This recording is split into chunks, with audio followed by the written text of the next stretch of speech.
If you believe that meeting your results and being respectful at work are the only two things you need to get ahead, I have an oceanfront property here in Arizona to sell you. Fellow Toastmasters and honored guests. Do you want to get ahead?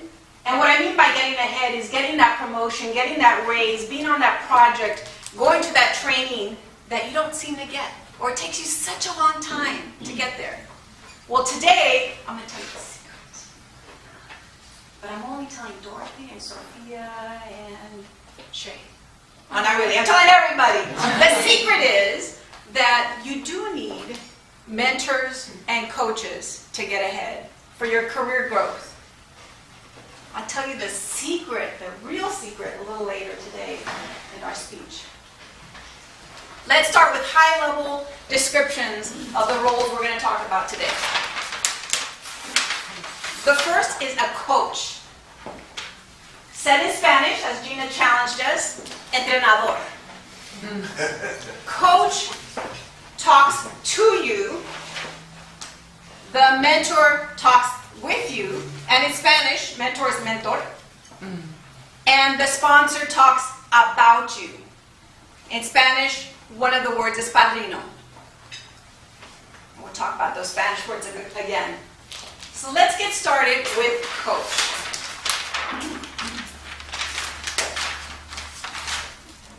The power that the coach has is they have a specific skill or knowledge. The topic typically is they're transferring that specific information, skill, and knowledge. Because it's very task-based or skill-based, it's typically a short-term relationship. The onus or the owner of that relationship could be the protege or the coach.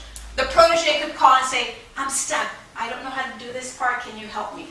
The coach could call and say, how you doing? Show me where you're at. I need to give you some feedback. So it's a two-sided relationship. Because it's very hands-on, because it is skill-based, again, it's a very hands-on relationship.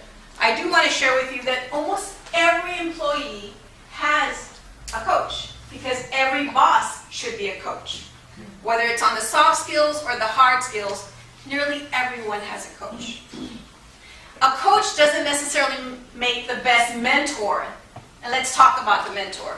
The mentor, remember, is someone that talks with you.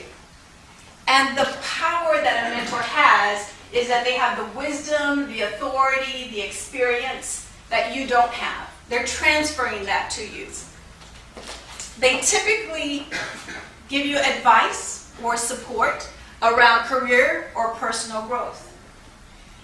That relationship, depending if it's a formal mentoring program or not, if it's a formal program, it usually takes 6 to 12 months. And if it's not a formal program, it could take a couple of years for that relationship. The onus of who owns that relationship is the protege. The protege is the one that reaches out, calls a mentor, and says, what can I do for you?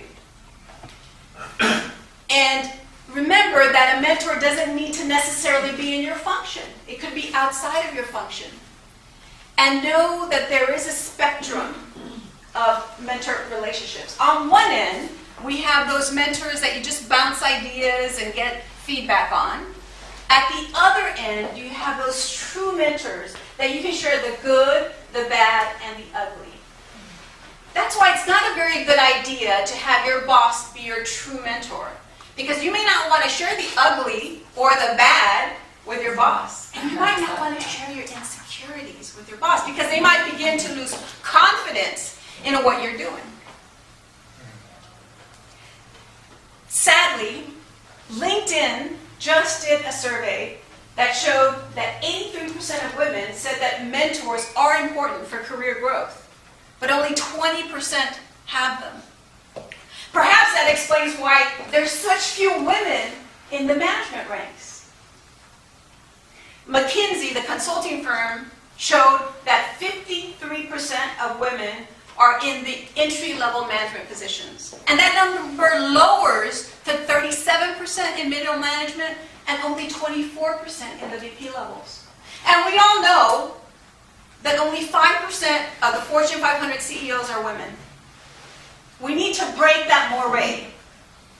Mentors and coaches are needed for career growth. But the true secret is how do you fast track that career growth? And the secret is in having a sponsor. A sponsor, or a padrino, talks about you. They're your promoter, they're your marketeer. They're the gatekeeper. The power that a sponsor has is that they're in that positional authority, the hierarchical position to help you. They are there to help you develop your leadership. They're there to help you career plan, but they can get you those high visibility projects. They can get you that raise. They can put you in that training program. The duration here is years. It takes years to foster this relationship. Again, everybody knows they can help you with their advancement in your career, but what you don't know is they actually protect you. When you make a false move or did something wrong, they protect you. The onus, again, is the protege. The protege is the one that needs to communicate the great things that they do. Again, share the good, not the bad and the ugly. You can share what challenges you've overcome. That's the good news. But don't share the bad and the ugly. It has to be a senior executive. That's your sponsor. And lastly, know that this person is putting their reputation on the line for you. Folks, we have to break this moray. We have to break this moray.